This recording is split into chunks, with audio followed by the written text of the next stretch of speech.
Olá a todos. Hoje eu vou apresentar para vocês a ferramenta Execution Flow. E eu gostaria de começar com a seguinte pergunta: qual é a forma mais usada para verificar a confiabilidade de um software?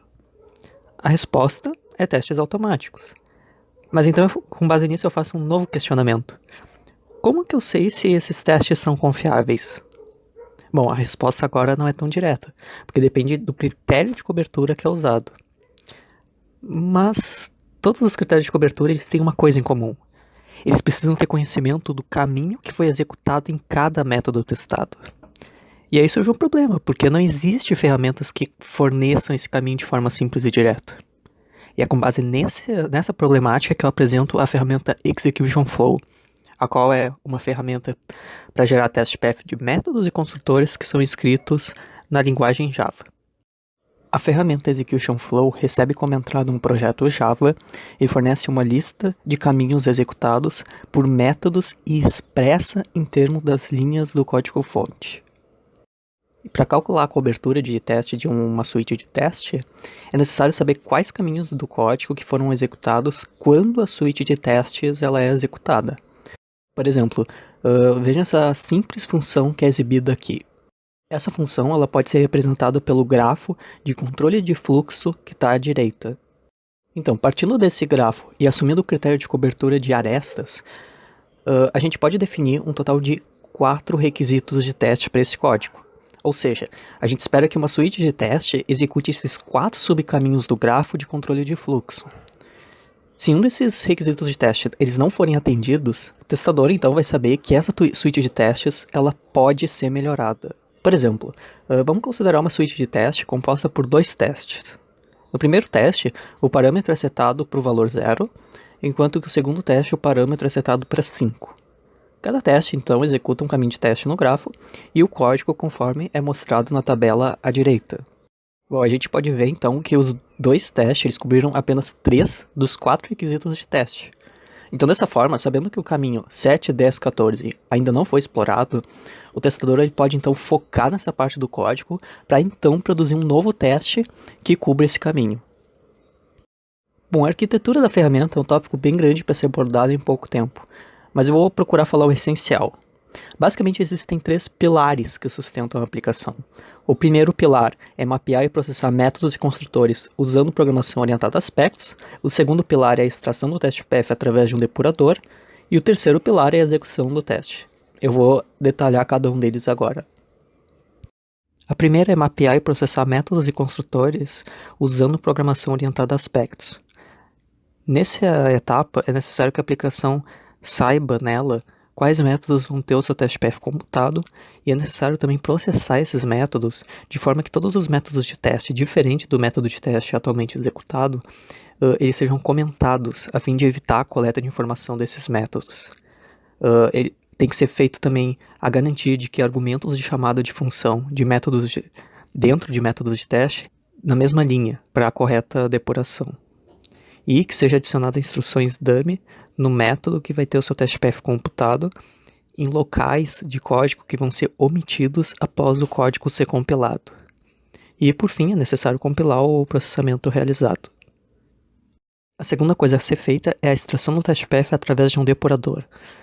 Com o uso de um depurador, o método de teste ele deve ser executado no depurador, e ao entrar no método de interesse, deve ser feita uma execução passo a passo, sendo que a cada passo deve ser anotada a linha do código que foi executada. E daí no final, quando ele sair do método, o teste path ele deve ser exportado. A terceira e última coisa é a execução do teste. O núcleo da nossa abordagem são os métodos de teste, e é a partir deles que todo o processo que eu citei antes começa. É necessário então usar uma framework de testes e adicionar um gatilho para que quando um teste for executado, esse processo todo seja feito. Para isso a gente usa orientação a aspectos. Então agora eu vou fazer uma breve demonstração de como usar a ferramenta computando o teste path do método que foi mostrado antes. Então, para usar a ferramenta em um projeto, é necessário fazer 5 passos. O primeiro é importar o projeto na IDE Eclipse. O segundo passo é converter esse projeto para um projeto Aspect.J. O terceiro passo é importar o jar Aspect.J Tools no build path do projeto. O quarto passo é importar o jar da ferramenta no Aspect.J Build Path do projeto. E o quinto e último passo é executar os testes do projeto que se quer computar o test path. E conforme eu disse antes, a ferramenta vai gerar o test path de métodos e construtores que são usados dentro de métodos de teste. Após a geração do test path, esse aqui é o resultado. Tá, bacana, mas qual que é a utilidade de computar o test path? Bom, existem diversos usos possíveis, mas eu vou simplificar um que é importantíssimo, a medição de cobertura de testes. Para ver qual é a taxa de cobertura do método no qual a gente computou o test path anteriormente, a gente tem que gerar os test requirements dele.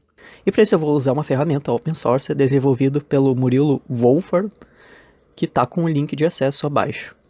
E além da ferramenta PPC EC Generator, também open source, feita por mim e pelo Kesley Silva, na qual o link de acesso também está abaixo do slide. E com isso é gerado duas métricas de cobertura, o Premium Path Coverage e o Edge Coverage. E como a gente pode ver nesse exemplo, a taxa de cobertura de teste usando o critério Edge Coverage é de só 75%, como a gente tinha visto no exemplo que eu mostrei antes.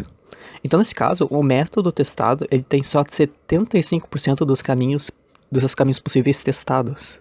E com base nesses dados, o melhor que se poderia fazer é criar mais testes que percorram outros caminhos desse método com a finalidade de aumentar a confiabilidade dele e diminuir a chance de ocorrer bugs. A gente propôs duas questões durante o desenvolvimento da ferramenta, e eu vou abordar cada um deles agora.